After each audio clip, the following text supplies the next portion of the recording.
क्या आपने कभी महसूस किया है कि जिंदगी में सबसे ज़रूरी चीज़ पाने से पहले कुछ ऐसा सामने आता है जो डराता है, जो तोड़ता है, जो जहर जैसे लगता है?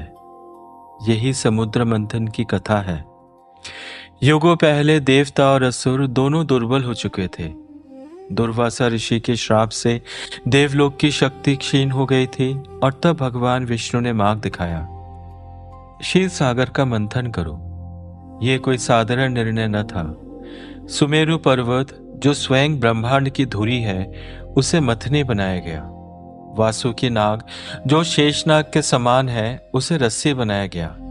एक तरफ देवता, दूसरी तरफ असुर, दोनों ने मिलकर खींचा, दोनों ने मिलकर मथा। शास्त्रों में आता है, समुद्र मंथनम कृत्वा सुधामृतम उपाहरन, अर्थात सागर का मंथन करके अमृत को ऊपर लाया गया। लेकिन अमृत से पहले क्या निकला? पहले निकला कालकूट विष, हलाहल। वह विष इतना भीषण था कि उसकी ज्वाला से तीनों लोग कांप उठे। देवता भयभीत हो गए, असुर भाग खड़े हुए और तब महादेव आगे आए। भगवान शिव ने वह विष अपनी हथेली में उठाया।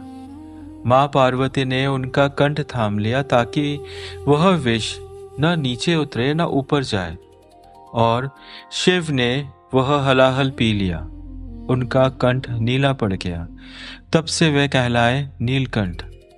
यह त्याग था, यह तपस्या थी, यह इस सृष्टि की सबसे बड़ी करुणा थी।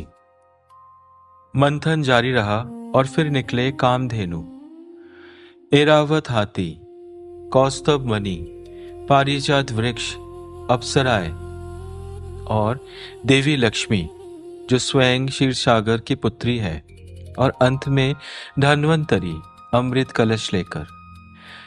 मित्र, यह कथा सिर्फ देवताओं की नहीं है, यह आपकी कथा है, मेरी कथा है। हर इंसान के भीतर एक अथाह सागर है, जिसकी गहराई में वो सब कुछ है जो हमने कभी खुद से भी नहीं कहा। और जब जिंदगी हमें मत्थी है, जब रिश्ते टूटते हैं, जब नौकरी जाती है, जब सपने बिखरते हैं, जब रात के 3 बजे नींद नहीं आती, तो हम सोचते हैं ये क्यों हो रहा है मेरे साथ। लेकिन समुद्र मंथन हमें बताता है, मंथन से पहले अमृत नहीं मिलता। पहले हलाहल निकलता है, पहले वो दर्द आता है जिसे देखकर खुद से डर लगता है।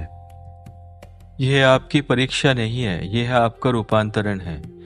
और ध्यान दीजिए, देवताओं और असुरों ने मिलकर मंथन किया।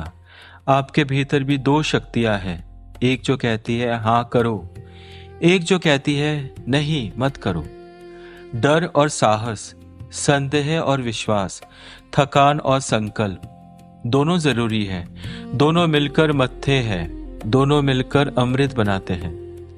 और नीलकंठ का संदेश, यह सिर्फ दर्द की कहानी नहीं है, यह उस शक्ति की कहानी है जो हर इंसान के अंदर पहले से मौजूद है। शिव ने विष पिया इसलिए नहीं कि वो मजबूर थे, बल्कि इसलिए कि उनके अंदर कुछ ऐसा था जो विष से बड़ा था।